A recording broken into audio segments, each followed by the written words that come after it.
Le 16 octobre 2014, Steve Koonin, physicien renommé et ancien sous-secrétaire d'État à la science et à l'énergie en l'administration d'Obama, adresse une lettre ouverte au Wall Street Journal, journal américain à grand tirage qui publie ceci: La science du climat n'est pas établie. La publication cette année de son livre Climat, la part d'incertitude, best-seller américain, ne dit pas autre chose 9 ans plus tard.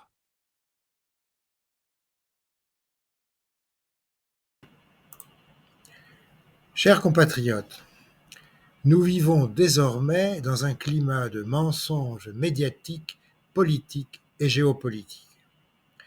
C'est particulièrement vrai dans l'utilisation des photos, vidéos, mais malheureusement encore plus grave dans l'utilisation des chiffres dits officiels ou faisant consensus, consensus qui ne peut souffrir de discussion sur sa réalité.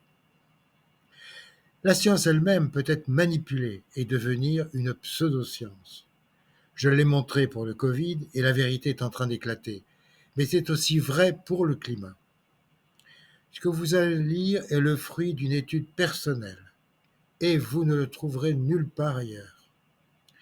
J'ai depuis longtemps montré le doute à avoir sur les prévisions climatiques, mais cette fois, je vais pouvoir montrer d'où vient l'arnaque en cours et comment elle nous berne. La guerre civile en Israël a mis une sourdine sur la propagande climatique alors que septembre et octobre en France ont été le siège d'écarts historiques de température par rapport aux normes. Par exemple, octobre 2023 était le mois d'octobre le plus chaud des mois d'octobre antérieurs. Et, tout mois confondu, le troisième mois ayant eu le plus grand écart de température jamais enregistré en France, avec un écart de plus 2,54 degrés centigrades par rapport à la moyenne des températures mensuelles de 1991 à 2020. Les deux précédents records datent d'août 2003 à plus 2,70 degrés centigrades et de juin 2022 à plus 2,63 degrés centigrades. C'est une bonne raison pour parler du réchauffement climatique, qui est attesté par le graphique de l'évolution des écarts mensuels de température en France depuis 1978. Ce qui est en cause, ce n'est pas le réchauffement climatique constaté, mais les prévisions climatiques du GIEC. Comme je l'ai écrit dans mes précédents articles, il est impossible de nier le réchauffement climatique global en cours depuis 1978. Et évidemment, la France n'y échappe pas, avec plus d'1 degré depuis 1978. Le GIEC parle d'une élévation de température globale de plus 0,02 degrés centigrades par an depuis cette date de 1978. Nous verrons plus loin que la régression linéaire statistique jusqu'en octobre 2023 donne une valeur proche, mais un peu plus faible, de 0,0185 degrés centigrades par an, amenant le réchauffement du globe dans une tendance linéaire à 1,5 degré C en 2054. Si cette tendance linéaire continue, il n'y a pas d'affolement à générer dans l'opinion publique, car à ce rythme, on est encore loin des plus 2 degrés centigrades que les climatologues jugent dangereux pour l'homme et son environnement.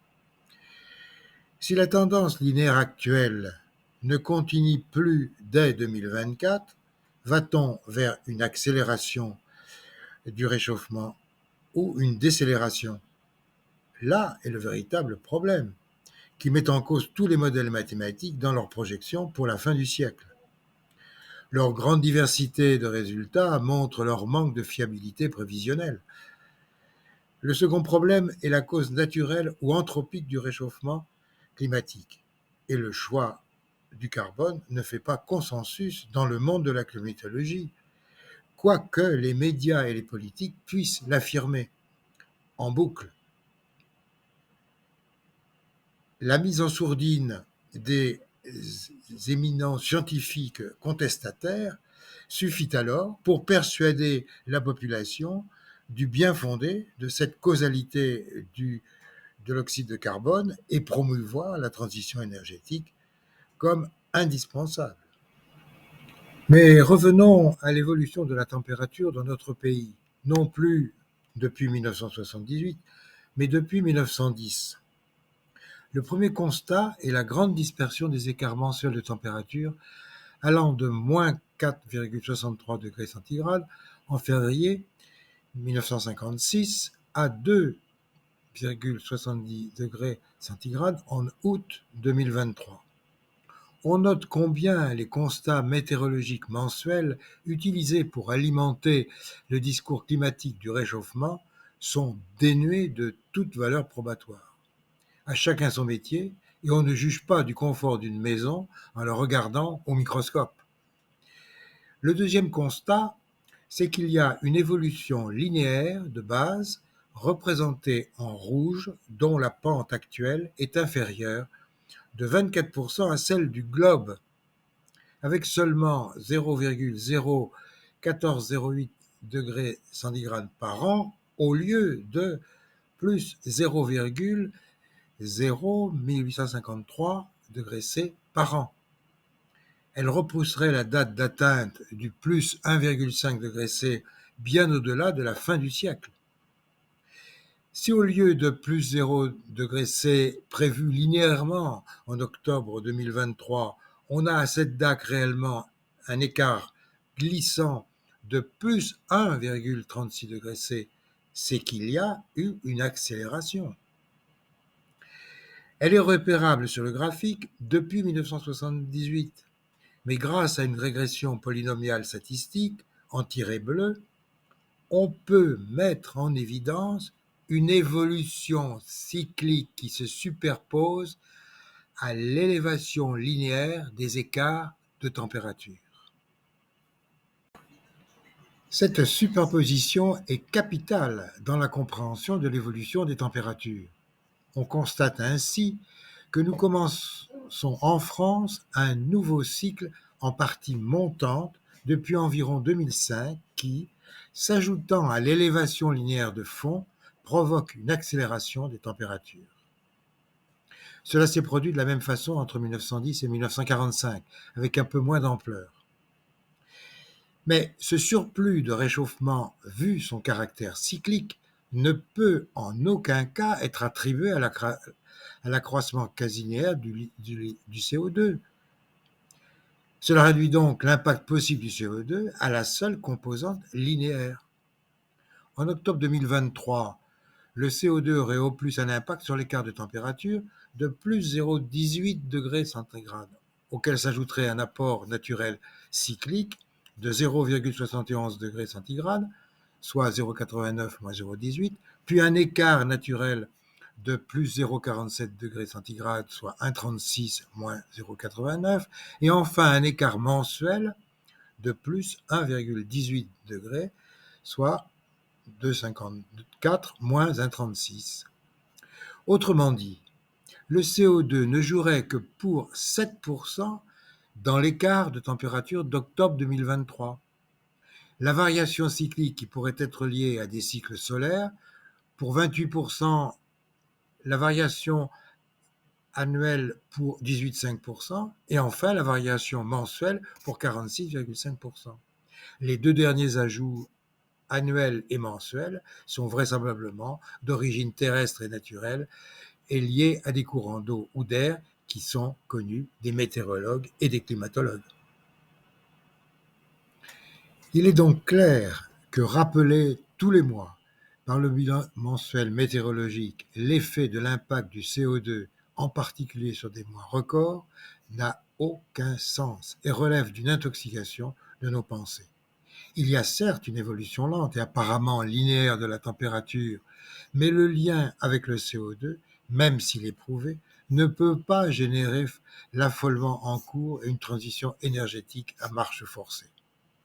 Car rien, en dehors d'une corrélation due à l'aspect linéaire des deux phénomènes, variation linéaire du CO2 et composante linéaire de l'élévation des températures, ne permet d'affirmer que le record de température d'octobre 2023 est dû au réchauffement climatique, ni justifier que nous allons franchir la barre des plus 1,5 degrés centigrades d'une façon continue dans les prochaines années. Mais la grande dispersion des écarts mensuels fait que nous subissons déjà des écarts mensuels qui dépassent le plafond des plus 1,5 degrés centigrades et même les plus 2 degrés, comme en octobre 2023. Si la composante linéaire du réchauffement continue, la probabilité de ces dépassements augmentera régulièrement pour atteindre peut-être 50% du temps dans une vingtaine d'années. Nous entrons là dans le domaine difficile de la prévision à court terme, 2035, hasardeux à moyen terme, 2050, et ridicule pour la fin du siècle. Je ne me hasarderai que sur la suggestion d'une tendance à court terme. Pour la France, la tendance issue de la régression polynomiale donne une image plutôt rassurante, avec une inflexion de la phase montante du troisième cycle entamé depuis 1910. Il s'annonce plus long et plus ample, mais ne franchit pas la barre des plus 1,5 degrés centigrades avant 2035 et même peut-être avant longtemps. Cet infléchissement est à confirmer dans les prochains mois, mais il apparaît plus raisonnable qu'une poursuite de l'accélération du réchauffement depuis 2005. Ce que nous avons constaté sur les températures mensuelles en France depuis 1910 s'applique à des terres et sur 1/1000 du globe. Qu'en est-il de l'évolution mondiale ? Je vais d'abord vous tremper dans les prévisions du GIEC jusqu'à la fin du siècle, en ajoutant simplement la régression linéaire sur les écarts mensuels depuis 1978, période qui a servi aux prévisions du GIEC. Selon des prévisions du GIEC reprises par l'ONU le 27 octobre 2022 et sur la base donnée la plus probable de 0,02 degrés par an, nous atteindrions les 1,5 degrés en 2046, les 2 degrés en 2070 et les 2,6 degrés en 2100. Mais il y est associé une grande marge d'incertitude possible et la température de plus 7 degrés en 2100 serait même possible selon Jean Jouzel, glaciologue et chantre français du réchauffement. Dans cette grande marge d'incertitude, la France, pour sa part, s'est fixée 2038 pour rester en dessous des 1,5 degrés et 2050 en dessous des 2 degrés, ce qui pourrait néanmoins nous amener à plus 4 degrés en 2100. En effet, il faut bien noter que sur le zéro carbone prévu en 2050, la France, avec ses 0,623 milliards de tonnes en 2022, soit 1,5% des émissions mondiales en moins, ne peut pas avoir un impact significatif sur la montée des températures à cause du carbone. Les 4 grands pays émetteurs sont la Chine, les États-Unis, l'Inde et la Russie, qui cumulent 57,7% des émissions avec 40,6 milliards de tonnes en 2022. La régression linéaire sur les écarts de température fournie par la NOAA donne une évolution globale de 0,0185 degrés au lieu des 0,02 degrés du GIEC et repousse alors le franchissement des 1,5 à 2054 et des 2 degrés à 2082.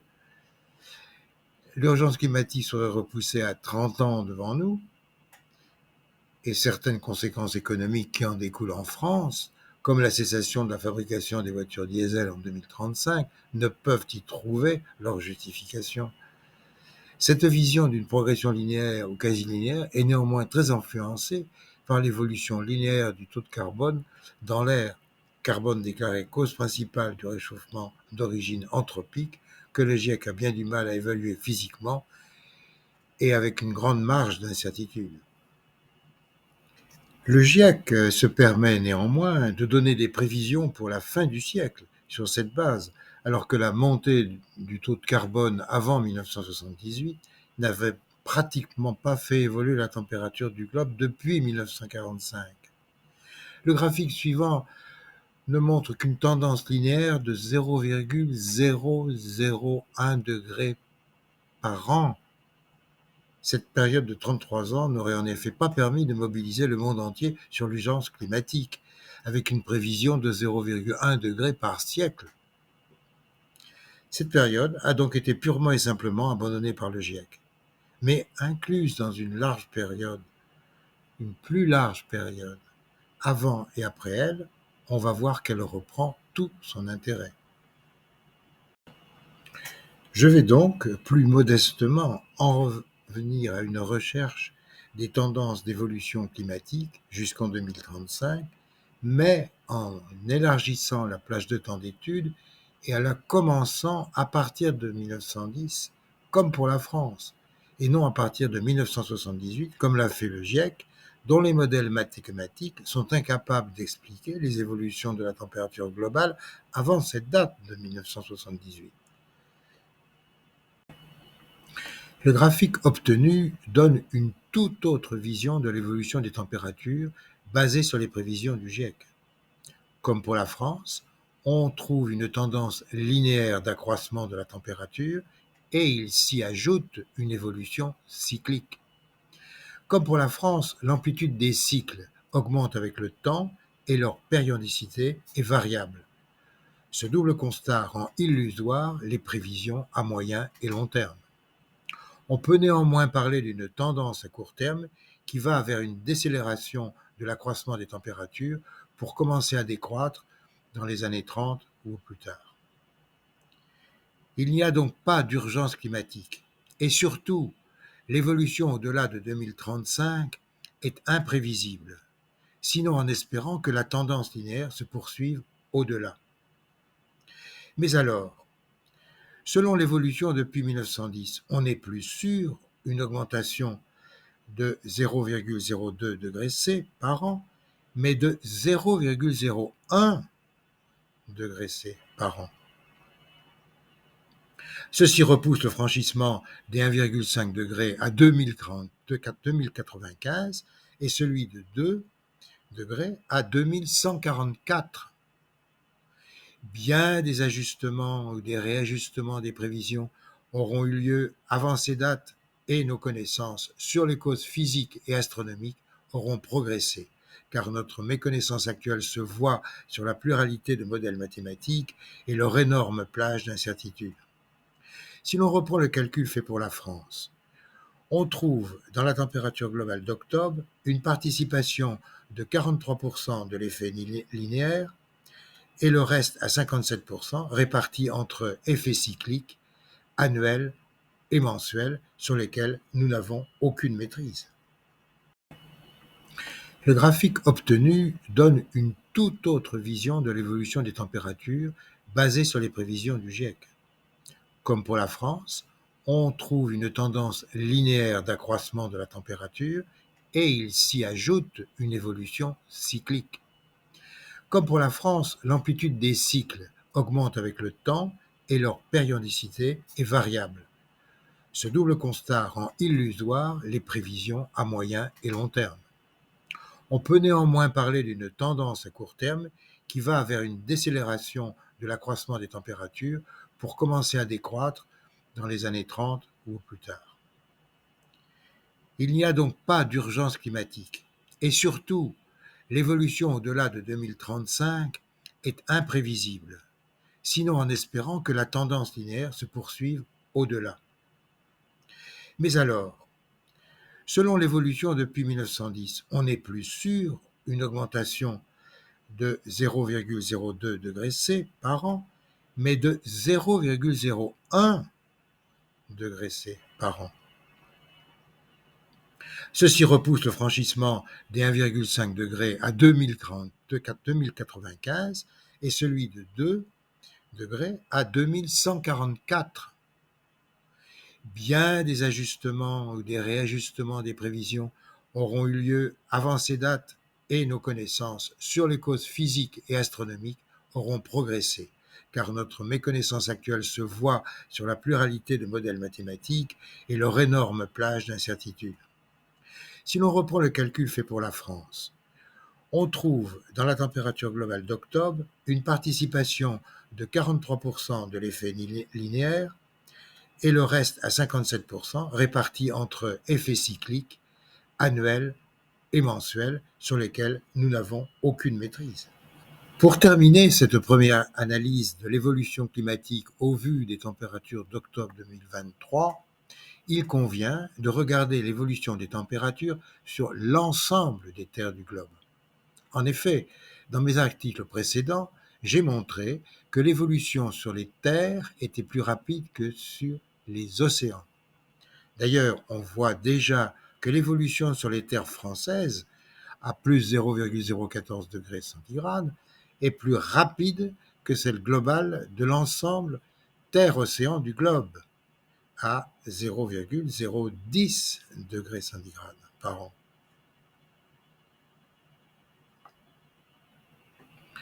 On retrouve sur ce graphique de l'évolution de la température sur les terres du globe, on retrouve le type d'évolution constatée dans la température globale avec un effet cyclique qui tend à ralentir l'accroissement annuel de la température des terres. Le franchissement des 1,5 degrés devrait être donc de courte durée. Néanmoins, la régression polynomiale donne une tendance de décroissance qui semble très optimiste par rapport à la durée du cycle précédent. Il est probable que le maximum de la température ne soit atteint qu'un peu après 2030.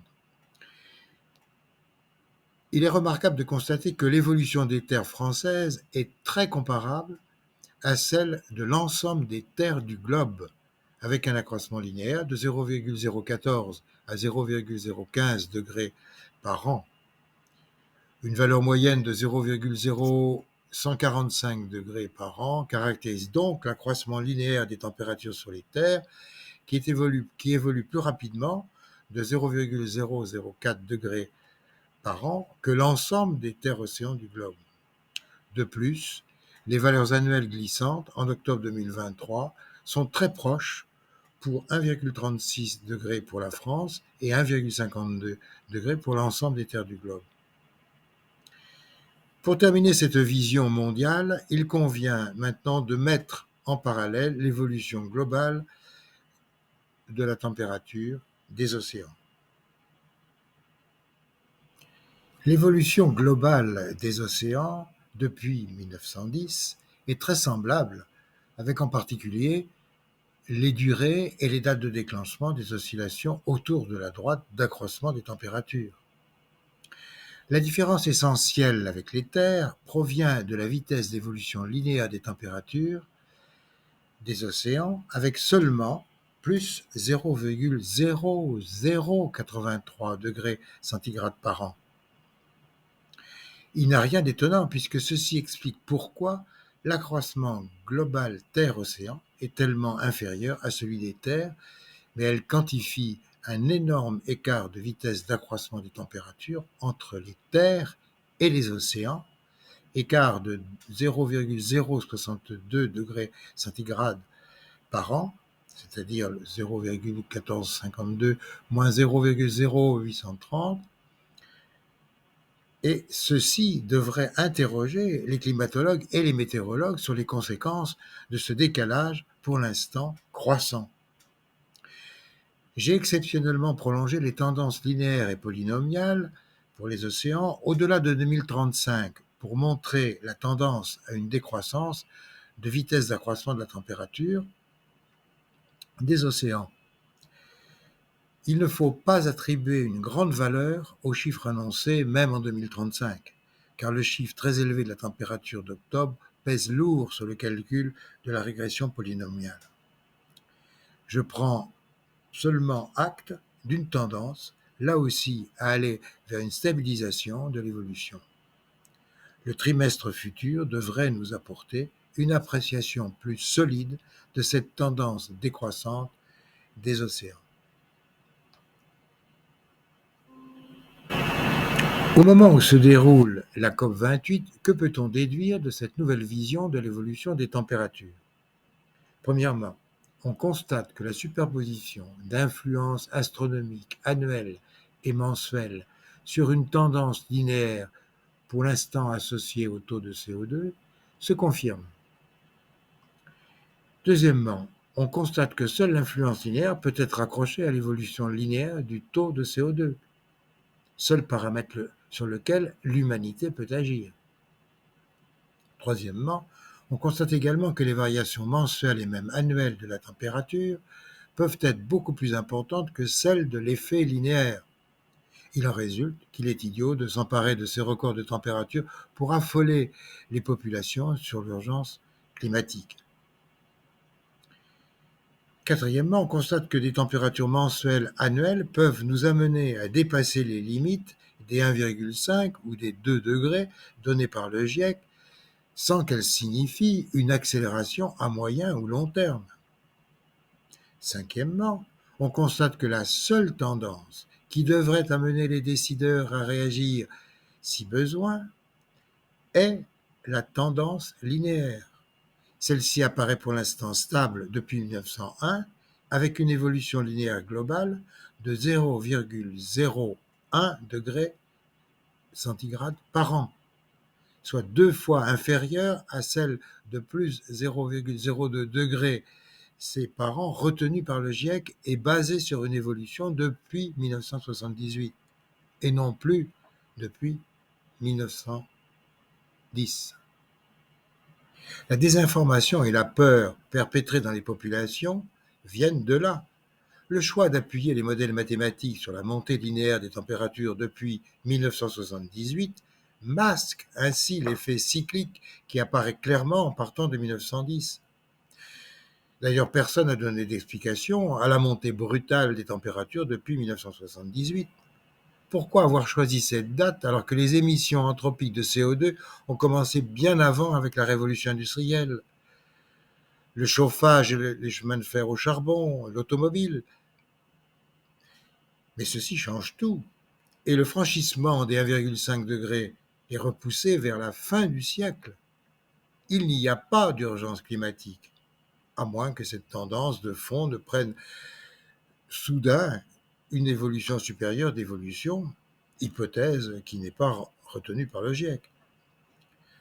L'observation des prochaines années va donc être déterminante pour valider cette nouvelle vision des tendances à court terme des températures. Nous sommes dans une période chaude dont les effets bénéfiques sont largement supérieurs aux inconvénients.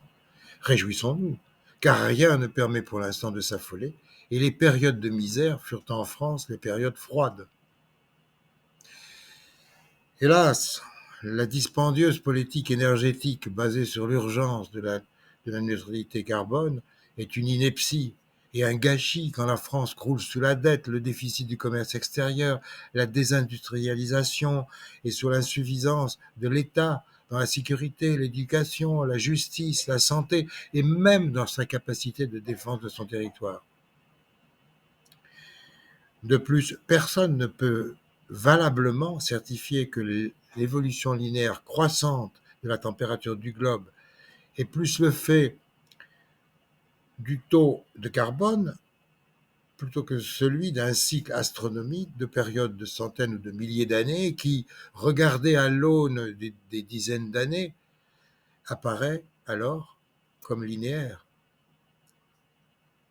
C'est ainsi que l'on dit que la Terre est plate, en regardant l'horizon rectiligne au bord de la mer.